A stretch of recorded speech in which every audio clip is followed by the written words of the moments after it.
Така, обаче ти спомена колите и за мен колите са голямата тема. Добре. Не са нито велосипедите, както пак казвам. велосипеди кажеш. Велосипеди, кажеш учителя ни, да. А тия, които ги карат, велосипедисти. Велосипедисти, нито са тротинетките. Голямата тема са колите. Затова сега ще ме извините, че ще говоря все едно не съм българин, но в това отношение аз наистина съм много рядко изключение по тия географски ширини.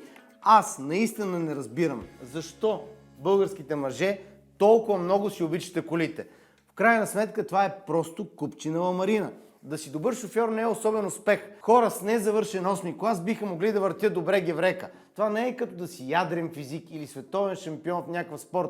Няма нужда да изпитвате такава гордост, като сте зад волана. Тази седмица бях на едно малко кръгово квартално в София и отнех предимство на един човек. Да. Наистина направих грешка. Да. Извиних му се. Направих извиняйте. Той ме псуваше още 5 минути, вървеше до мен и ме псуваше.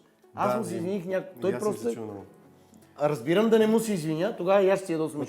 То не е нарочно, направо си го извинява. Разсеях се, извини, той си ме псува, човек. Най-тъпото е, че такива хора също допускат такива грешки, обаче когато срещу тях някой допусне грешка, стават хипер агресивни. Моето лично чувство е, че в България единствените мъже, които не обожават колите си и шофирането, сме аз и Марио Скуркински, като за него просто научквам. Той може да показва, Мирон може да показва различни хора, като ги споменаваме. Искаш да пробваме с някой друг? Ние тук може да си покажем който си искаме. Да. Кажи някой. Мики Пищова. Перфектно. Мироне, я ти пробвай с някой, без да го викаме.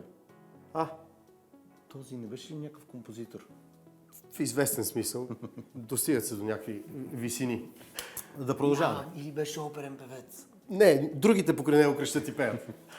Защо българският мъж е влюбен в колата си е чудесна тема. На пръв поглед тя е забавна, но всъщност тази нездрава автомобилна страст до голяма степен е причина за войната по пътищата, което е адски омразно, обаче вярно клише. Ще разгледаме трите ни любими въпроса. Защо българинът боготвори колата си, до какви проблеми води това и как да ги решим. Мъжете, признавам, по цял свят имат слабост към автомобилите и това отново ме вкарва в една по-скоро твоя графа, защото те са символ на тяхното его. Твоята кола е като гривата на лъва или като перата на пауна, ако си мъж. Само че в България автомобилът е нещо много по-важно, нещо много по-свещено. Според социологическо проучване, поръчано от Shell, за 40% от българите автомобилът е партньор и приятел. 14% направо са влюбени в него или в нея, зависи как си възприемаш колата. И за 9 на 100 от анкетираните признават, че кръщават автомобила си с човешко име. Мисля, че винаги е в женски род колата, тя е резачка.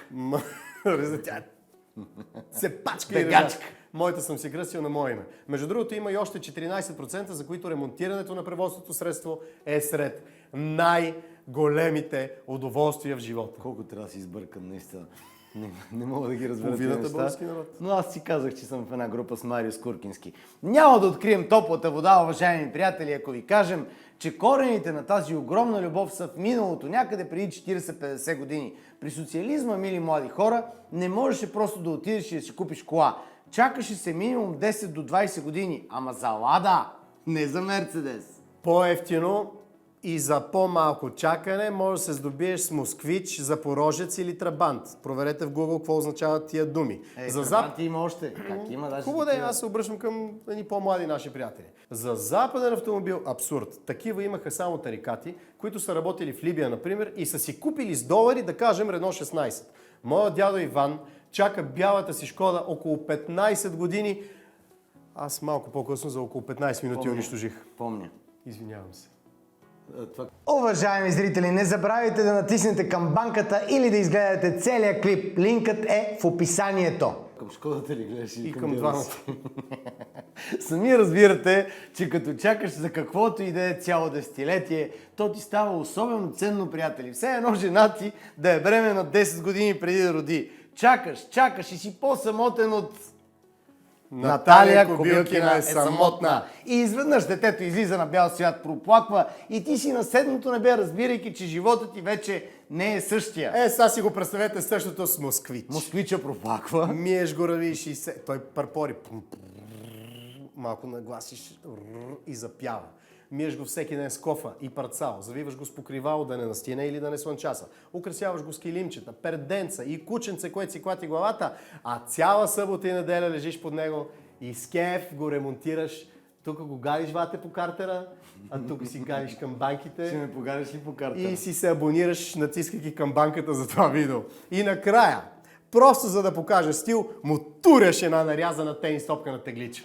Между другото, под баба ми и дядо ми, доктор Немски, всяка седмица, всеки уикенд, лежеше под колата си, тя беше Volkswagen Костенурка. Той имаше още от царско време, изглежда си я беше купила. Да, това е между другото, 80-те години и той наистина трябваше да я поддържа, защото тя вече трябва да е била на 40 на години. Тогава. Костенурка, да. Чисто И нова доктор жегова с брат и на 40 години я съсипахте. така беше работата, но Volkswagen Костенурка. Обаче, в ония години социализма, за които ви говоря, далеч не всички притежаваха коли. Който имаше автомобил, той беше едва ли не с върховен социален статус.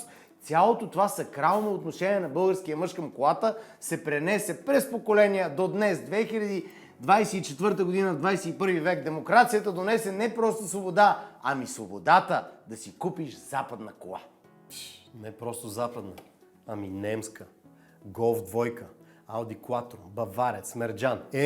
Може да е на 20-30 години, проблема няма. Ама нали е немско? Никакъв бензин. Само нафта. Ние много обичаме нафтата, защото тя дава тяга и е по-евтина от газта. Ако си я купуваш крадена от БДЖ. БДЖ може да е на загуба за последните 30 години, но стотици хиляди българи са изминали милиони километри с локомотивно гориво, включително аз веднъж съм си зареждал черния мерджан, арабска мечта, тънката лайс на 300 дизел 124. То Мерцедес, който ти го имаш, ако не го заредиш с крадено гориво, то не е... Един път целия се омазах, то тече фино гориво, 60 стинки литра бяхме някъде контрабанда. Да. Зад блока чакаме се стъмни, паркираме колата Сега и си се признаваш почва за едно престъпление, изливане. ама то се приема, че преди 20 години е минала давно. Само един път съм го правил, целия се омазах, половината нафта излезе отвън, според мен съм си я карал на същата цена, защото половината изхавих. Не се ли почувства малко? Много тъпо се почувствах и оттам нататък казах, не, Боце, един наш приятел, Да. спираме с тия простоти, ще си зарежем на бензиностанция. И затова след това си купи Тесла за стотици хиляди лева. Доста по-късно. Не се наядохте. Няма ли да направите някоя нова реклама на хазарт? Дай по цена и... Да се върнем на колите. За българския шофьор колата не е просто гордост, уважаеми приятели. Не е просто социален статус. Тя е една осъществена мечта. Тя е член на семейството. Аз наистина съм убеден, че много от българските... Аз наистина разбирам, защо си обичаш толкова колите. Убеден съм, че много от българските мъже си обичат колите, колкото децата. Той Мерцедес черния, 300 дизел, 124 тънката лайс на автоматик. Така. Си го бях купил от един господин, който каза, аз на жената и детето не давам вътре да влизат с обувки.